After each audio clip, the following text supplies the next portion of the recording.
talking about the extended family makeover. And this is once again based on Mark Holman's book, Faith Begins at Home. Now, if you don't have a copy of this book, go online to Amazon, or you can go to faithathome.com and find a way to get the book there. But there are a lot of resources that are included in the book that we won't have time to discuss fully in these video segments. There are things in there like small group discussion guides. There are some tips and helps for you as a family, some practical activities that you can do, and so on. But today we're talking about the extended family makeover. Now, we talked about the parent makeover, we talked about the child makeover, and we talked about sort of the overall picture of a home makeover. But today we're talking about the extended family. And so as we begin our discussion today, Mark, could you give us a little bit in terms of why is the extended family an important part of the home makeover for faith development? Yeah, I will say, when you start again as a youth director, you're so focused on the kids and thinking it's your relationship with them as a youth director. And so then God changes you and you go, wait a second, it's really about the parents. They're more influential than you. All the statistics, all the data that we've shared just makes it so clear. And it's that whoever does survey work today all sees the same thing, that if you truly want kids to have a lasting faith, mom and dad are the primary influences, what happens in the home. So we've spent a lot of time talking about what moms and dads and what needs to be happening in the home. But I will say that another learning in this is that there's a whole nother layer of influence. It's a very critical layer as well, and that is the influence of other adults. And it's that would include grandparents. So we're going to come at this. And as I started to read the research on that, and you start to see, and just so you know, that influence can be good or bad. I mean, when kids start getting to the teenage years, they start looking for another voice to listen to. And so it's another adult voice. Sometimes it's a coach, sometimes it's a teacher, sometimes it's a small group leader, sometimes it's they kind of already start to know, I know where you stand, mom and dad. I kind of know where you guys are at. And they are looking to, and they're going to listen for other voices that they're going to listen to and tune into.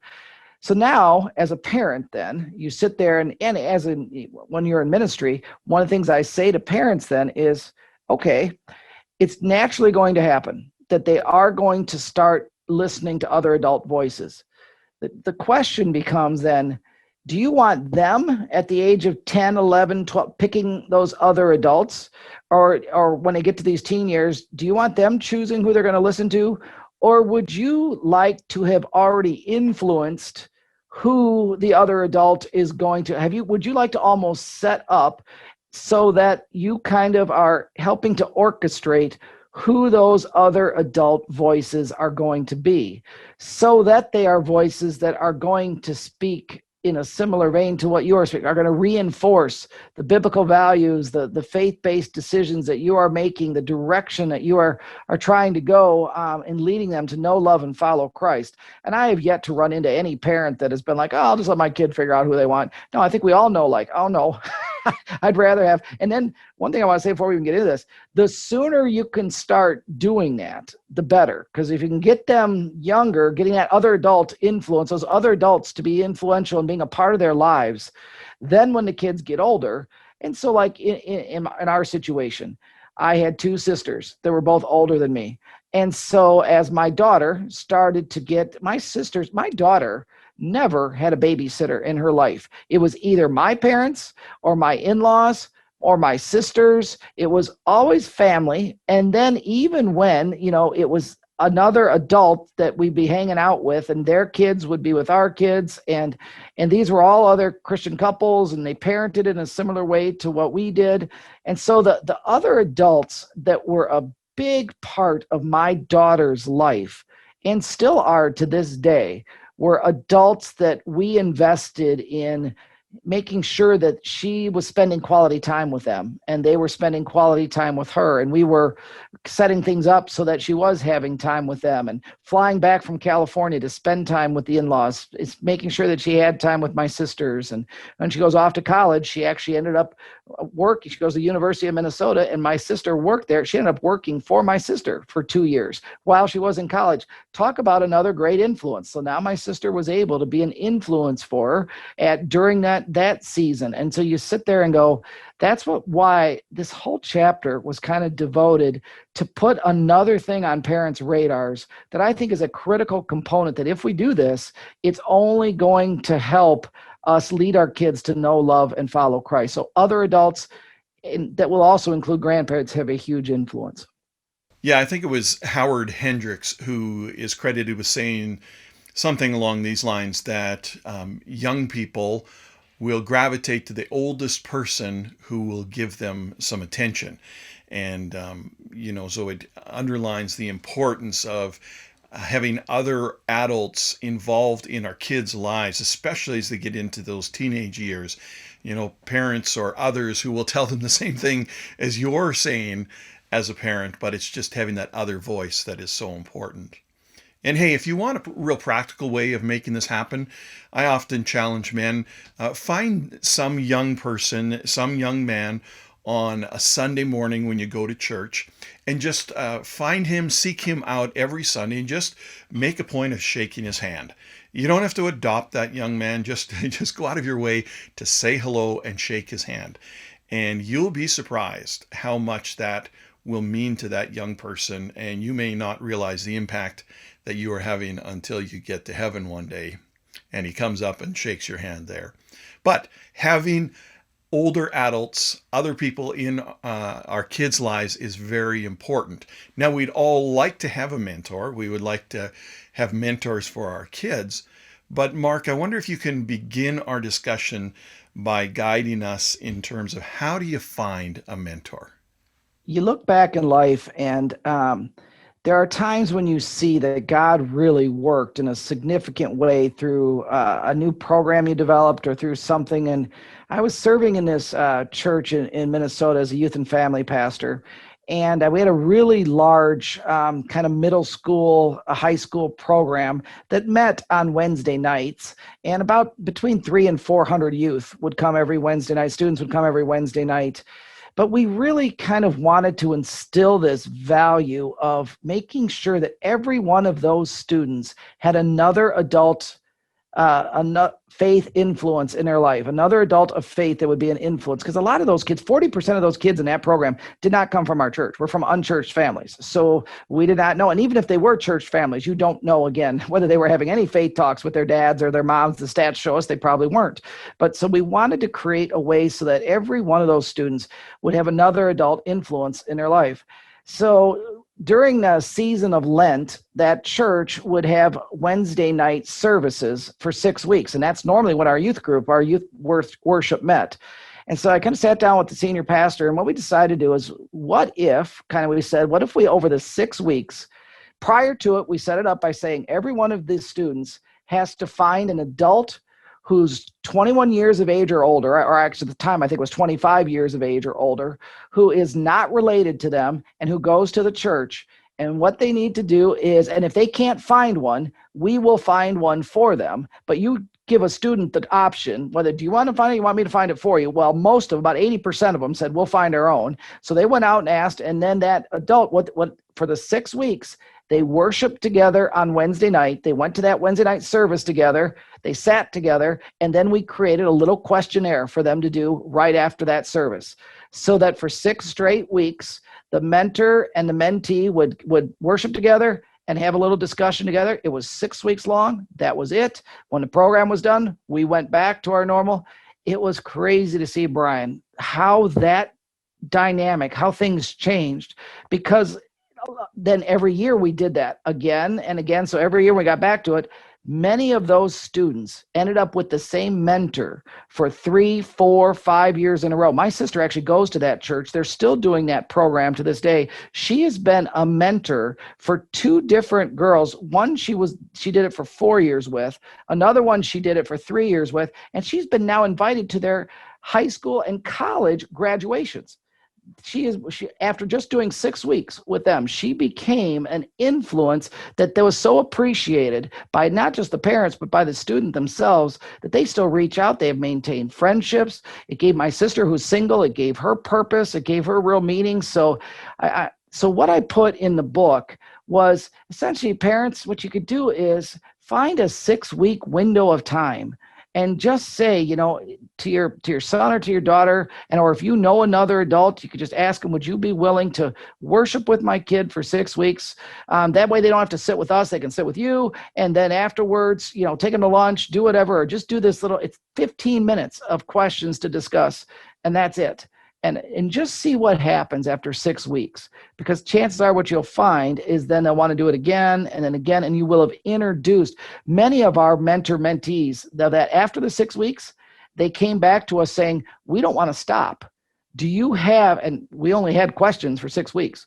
So all of a sudden we were scrambling, and thankfully there's a lot of great resources out there. So we would find some, so that now they would get together once every 2 weeks, once every 3 weeks, and they would continue to do that after the 6-week program was done. So that's something that I put into the book as hopefully just a helpful little nudge, a little resource, something that you could do that gives them something to do together and talk about together to start building that relationship between another adult and your son or your daughter. Mark, let's spin around on this a little bit more, because in the book, I mean, you give lots of practical things, discussion guides, and so on for small groups. But for a lot of parents, they might not have that sort of experience with the church. And in the next episode, we're going to talk about the church makeover. But what do you do if your church isn't really on board and they don't have the programming set up to try and make some of these things happen? What do you do as a parent if your church isn't really engaged in that? And maybe are there some things that you could do to try to nudge your church more towards that?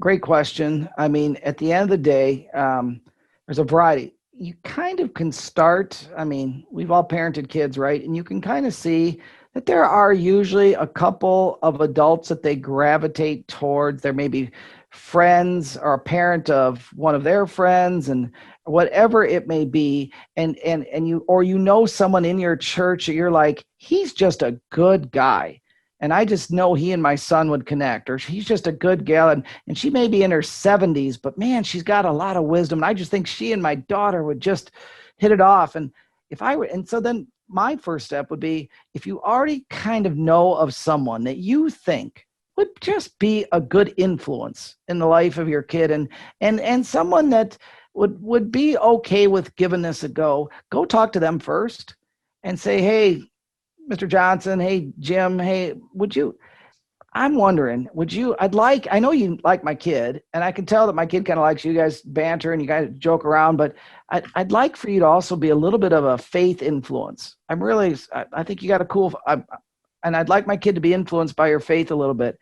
And so I got this book, and it's got some questions. Would you be willing to maybe just hang out with my kid after church, and I'll introduce this to them. I'll cover this but get permission first from the adult. Don't spring it on some adult afterwards. The poor adult's not going to know what this is. We actually had if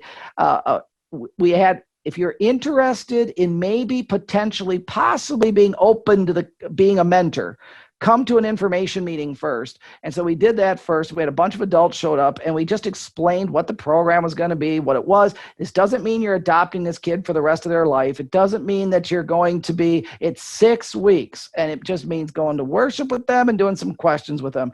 We covered that first. We answered any questions. You're not going to put the kid in the car with you. You're not going to take them you do it here at church. We did all these things. So we made it really, really clear. to the mentors and so that the parents do. And so then we said, if you're willing, we have some kids that aren't going to be able to find a mentor. If you're willing to be on a list, we can't guarantee you'll end up with a kid, but you might. And so if you're open to that, so then we walked away and we kind of created a list of adults who were willing and open to being mentors if a student needed them.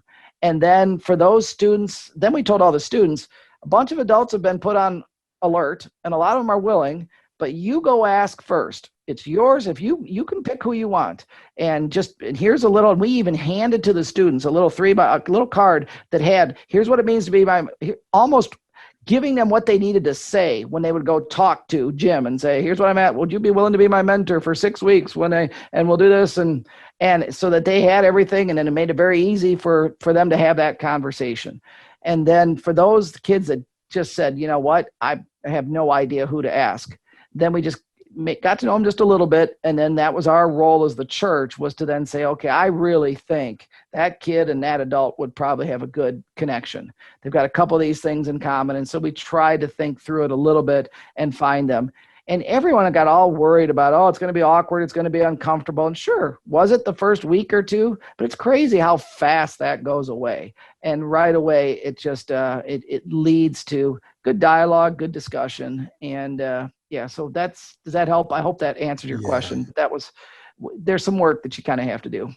Mark, you're a pastor and I've been a pastor. And I know that if a parent came up to me and said, I really want to try and facilitate or make something happen, and can you help me with that? I mean, oh boy, that would make a pastor's heart skip a beat. They just be very excited for something like that, where parents are taking the responsibility to be a spiritual leader in their home.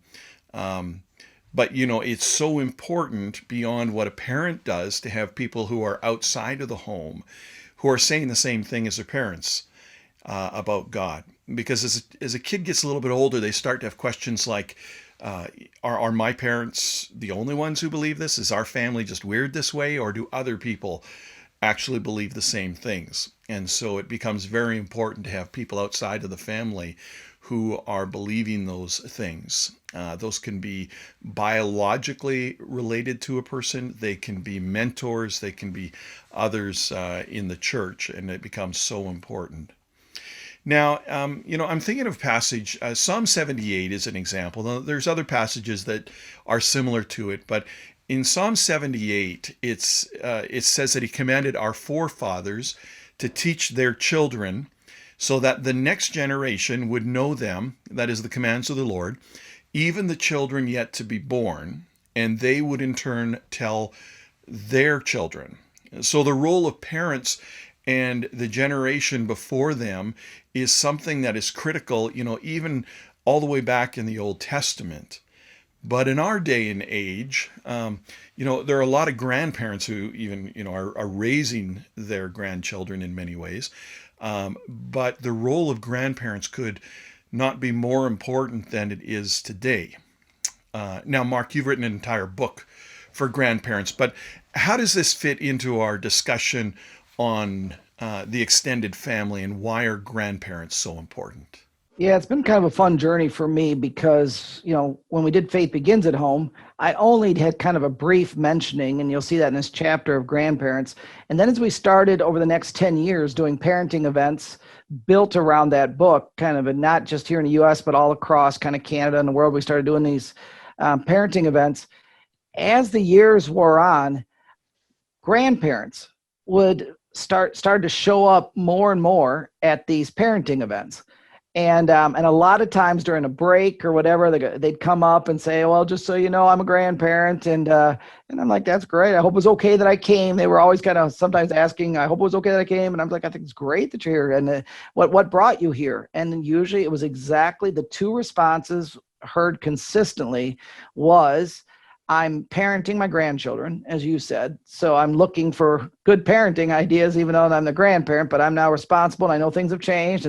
But the other was, I'm the only spiritual influence in the life of my grandkids, because my kids aren't necessarily raising them in the church or they're not raising them in the faith. And so I'm looking for ways that I can still be a spiritual influence in the life of my grandkids.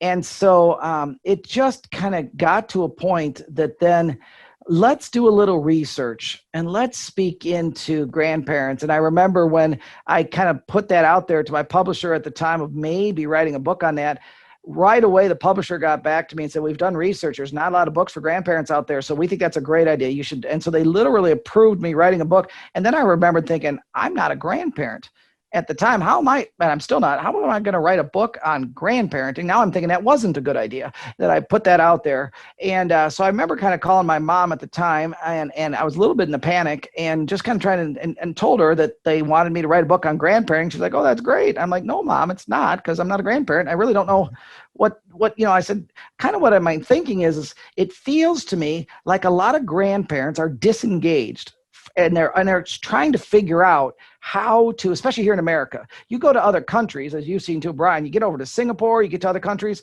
the grandparent is still living at home with the parents and the grandkids, and is highly influential in those environments and cultures. But here in America, and I think the same is up in Canada, there's been this pulling apart, there's been this distancing and a disconnect that has happened.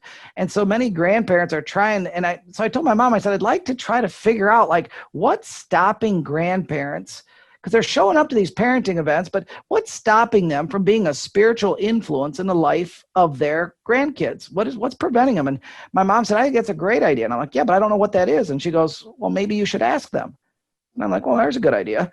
And so and I was able to, because I'd been in churches, I was able to kind of put together an email list of about 200 grandparents that I sent an email out to.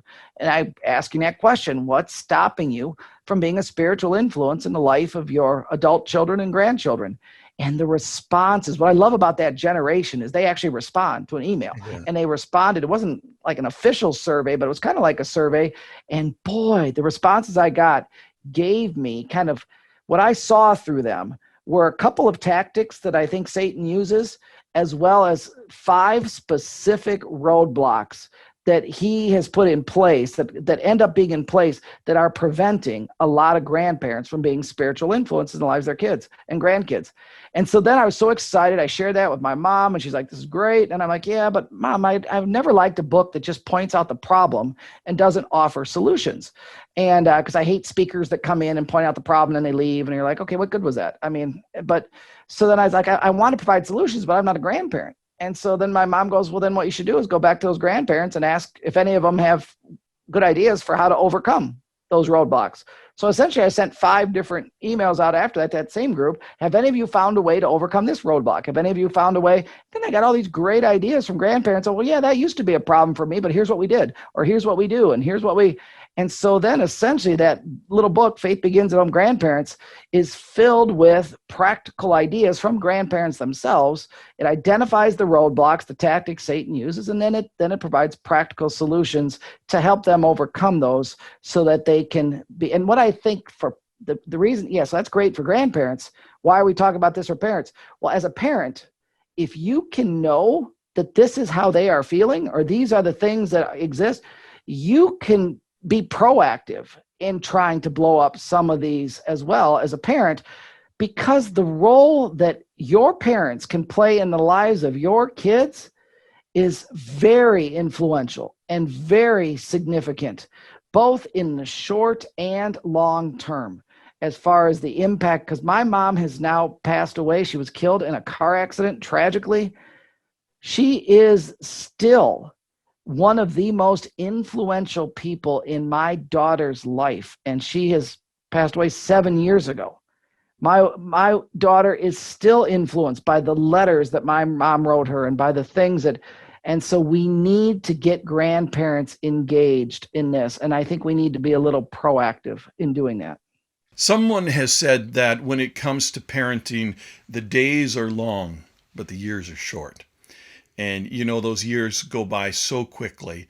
If you're a grandparent today, or if your kids have a grandparent, you'll want to take advantage of this while you can, because those years go past so quickly.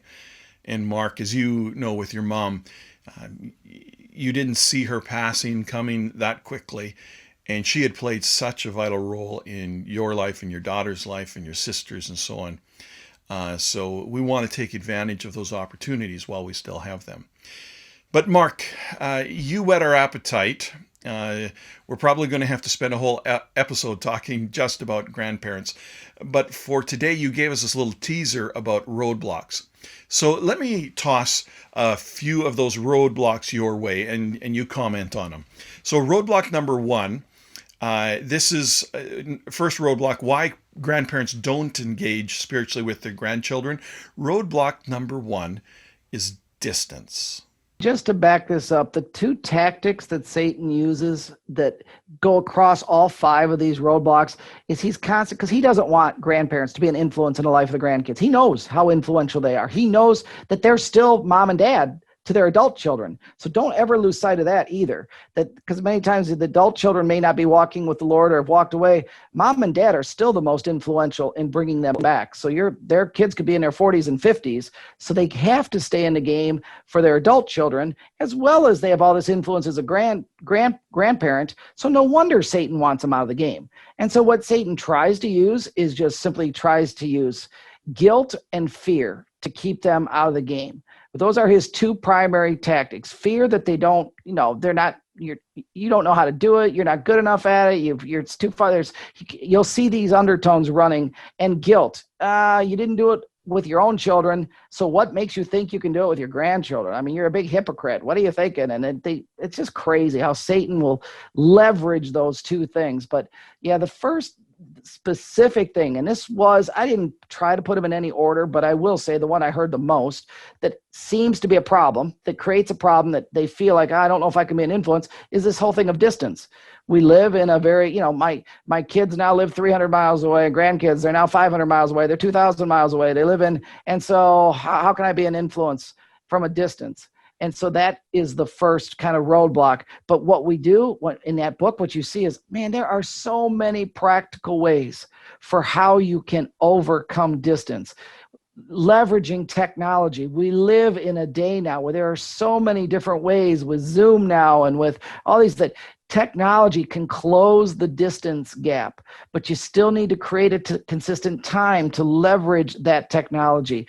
But I also want to encourage that even with distance and with technology, something about a phone call and actual face-to-face time on the phone, but even a layer deeper than that, there is power in a written letter. There is power in a written card. No one does cards anymore. No one does letters anymore. Grandparents, write what's on your heart. Write what God's doing in your life. Put your favorite passage in there. Talk to them in a letter. Why is that so important? They will hang on to that. That will provide influence that will stick with them. And I know that because when my mom was killed after that accident, when we were moving a year later, guess what was sitting in my daughter's top dresser drawer? Yeah. Were all those letters that she had gotten from Nana. She held on to those. And those continue to speak. And one of the most precious things that we fight over is my mom's journals and the stuff that she had written in those journals, where she was talking about her faith and what God was doing in her life. And those are just a treasure to us to this day. I still have my dad's former sermons that he's handwritten sermons that he's got. There is power in writing things too. Don't think you have to limit everything to a stupid certain number of characters. Talk to them, write to them, speak into them. So distance is the first thing. It can easily be overcome, but don't let it be a barrier. So that was the first roadblock that we addressed. It's so important for grandparents to just do what you know how to do. I mean, you might not know how to operate Zoom or other technologies, but just find some way of communicating to your kids how important faith is in their lives. My grandfather used to listen to all sorts of speakers, and his favorite speaker was Charles Stanley. And he learned how to operate, my grandfather that is, learned how to operate a cassette recorder. And so he would record all of these sermons of Charles Stanley. I must have gotten, dozens of them.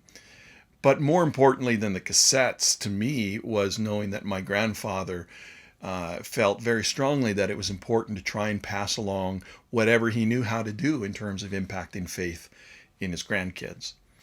And I appreciate about that. So, do what you know how to do. So the first roadblock is distance. The second one is apprehension. And that's where we kind of feel like, well, our grandkids don't want us to meddle. What do you say to that, Mark?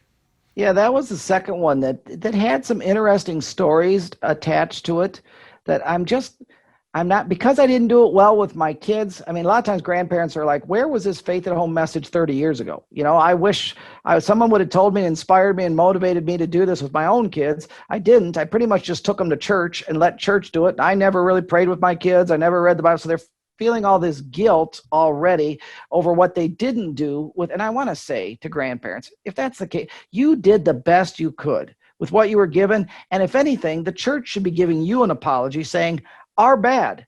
We failed you. We fell short. We got a little focused in how we're doing church, and we quit paying attention and quit inspiring, motivating you. So we're sorry that this wasn't here 30 years ago. It should have been, but you did the best you could with what you were given at the time. But you're still mom, you're still dad, and now you're a grandparent. You need to get past that guilt, recognizing God's grace covers it, and let's get back in the game. And so apprehension that it won't be welcomed is one of those roadblocks we have to blow up. And just address it with your kids and say, because when you get out in front of it, you can just say, I know I didn't do this with you. And I'm sorry I didn't do this with you. And I should have done this with you. But now it's come to my attention. It's more important now. So I am going to pray with the grandkids. I am going to read the Bible, if you will, but here to help you get past the apprehension, that let's make it simple. Determine first what you want to do with your grandkids, that you've got apprehension whether your adult children will let you do it or not. So let's say it's that you want to read the Bible with them and when they're staying with you. So you've got this apprehension, or you're not sure, or you want to take them to church, or you want to do whatever it may be. So determine what it is, a specific thing you want to do with the grandkids when they're with you. Second, ask permission. Go to the parents and say, by the way, I was thinking I would like to read the Bible with them when they stay at us at the house. Would you be okay with that? Ask permission, because it's showing that you honor them, you value them. And what you will find is most times they are just going to look and be like, well, you didn't need to ask, but cool, that's fine. Or they'll say, well, you never did that with me. And then that opens the door for you to say, yep, you're right, I did, and I'm sorry. And that's why I want to do it different. And anyway, that opens up a lot of things. If they say no, well, then determine another thing you want to do and just keep going back and asking until they give it. But then once permission is given, follow through with it. Start reading the Bible with them when they're with you. Start taking the word, whatever it is that you've gotten permission to do, follow through and do that with them consistently when they're with you. And then give thanks. Circle back to the parents and thank them that they allow you to do that with them. Affirm positive behavior. And that will get you right past the apprehension. And now it opens up the door for you to do whatever it is you were wanting to do to be a spiritual influence in the life of your grandkids. I can see a lot of grandparents that are thinking about something in the back of their minds as you described that, Mark. And that brings us to the third roadblock or blockade, and that's unresolved conflict in the family. Now, it's usually not with the grandchild. It's usually with that grandparent's own son or daughter. So, Mark, what do you do about that? That was the most painful emails were attached to this one that we ended up calling unresolved conflict. But many grandparents wrote in and said, the reason I can't or feel I can't be a spiritual influence in the life is because me and my son had a fight 5 years ago. My daughter and I had this happen, and it has caused, and I mean, the stories attached to that had a lot of pain in them and a lot of and it's like, okay, yep, life happened. A divide has been caused, hurt, a wound exists. So, question now, what do we do with that? We can continue to then say, okay, well, then I guess there's just nothing more I can do. Or we can say eternal life is at stake for my adult children and for my grandchildren. Therefore, what I'm going to do is I'm going to do whatever it takes to make it right. Even if that means you did nothing wrong and it was all on their side, I'm sorry, doesn't matter. You do whatever it takes to resolve the conflict, and try again. Use a counselor if you need a counselor. Be willing to let them bring their counselor. Whatever it takes, is that we have to be the ones that show that type of maturity, and we have to be the ones that say we are not going to let conflict, unresolved conflict, continue to keep us separate. This is just, we just can't. And so a lot of times it's our own pride that gets in the way. It's our own stubbornness. It's our own, I don't want to press in too hard on this, but we know that if we would be, what do they always say? It's the first person to say, I'm sorry, that opens up the floodgates. Be the first to say you're sorry. Be the first, and say it again and again and again. But we are going to have to be the ones that put in the effort to want to make amends, to want to get past the unresolved conflict, and to do whatever is necessary to get there. And I unpack that a lot more in that chapter in that grandparenting book. And boy, grandparents don't have to be very old to know that there's unresolved conflict between mom and dad and grandpa, so to speak. So yeah, that's a great word there, Mark. The stakes are high when it comes to conflict in the family. Well, the fourth blockade is busyness. And man, it's a busy world out there. Grandparents saying it's so busy, I just don't have time for the grandparents, or my grandkids are so busy, they don't have time for me. So, Mark, which way is it? Is it busy grandparents or busy grandkids? I tell you what, the thing about busyness is it's on both sides.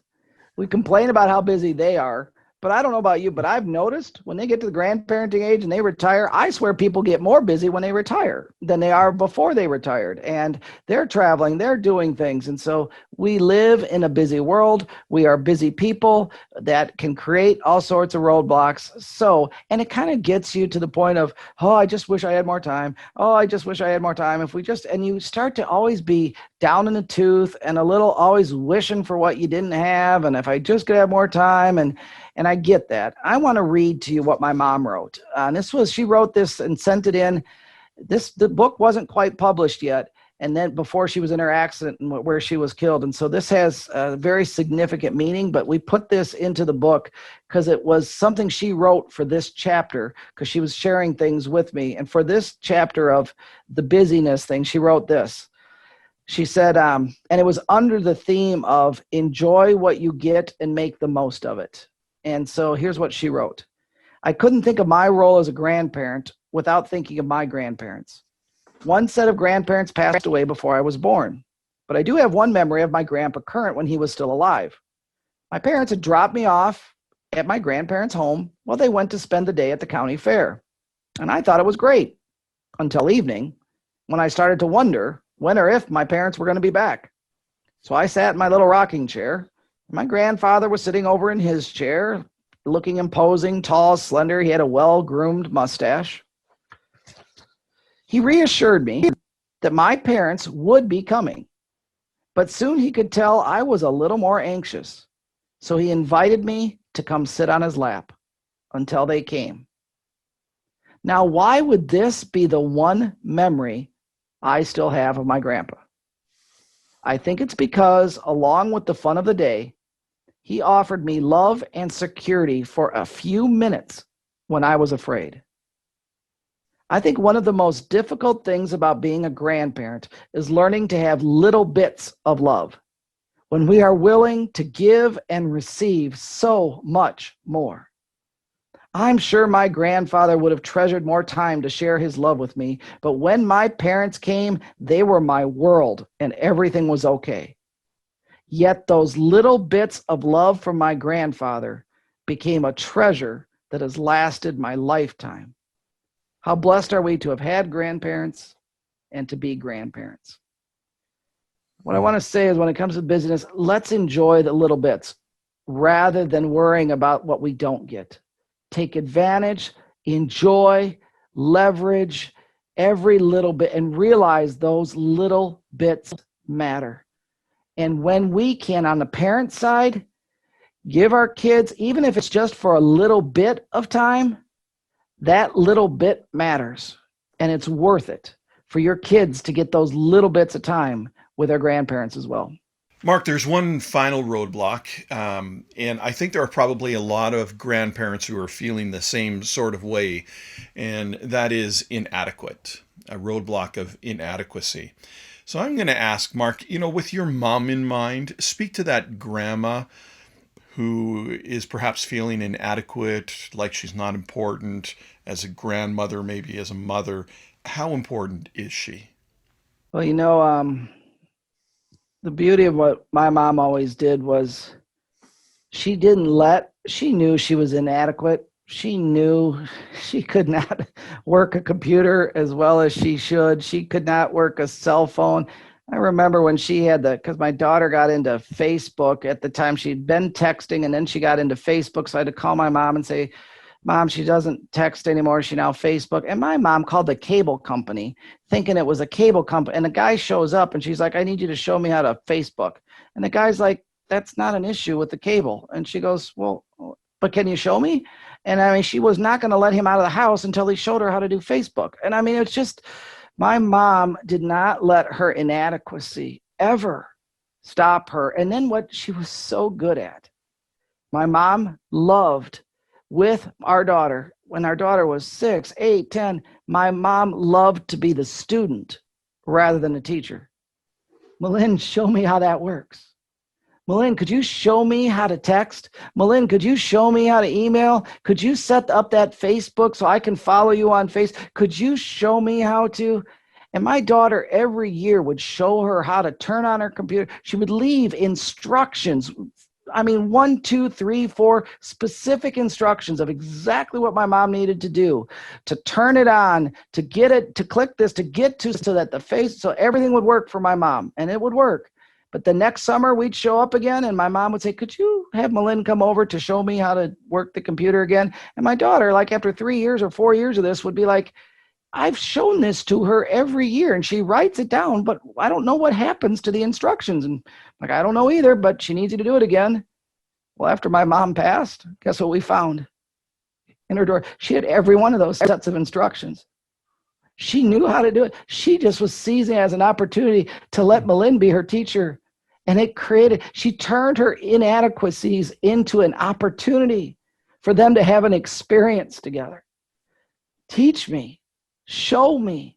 And she had fun being inadequate at things and let Malin seem like she was the queen and she was and my mom just turned that into experiences that they got to have together. My mom knew how to make bread better than anyone, but she would have Malin show her, well, how would you stir it then? Because this is how I've always stirred it, but maybe there's a better way.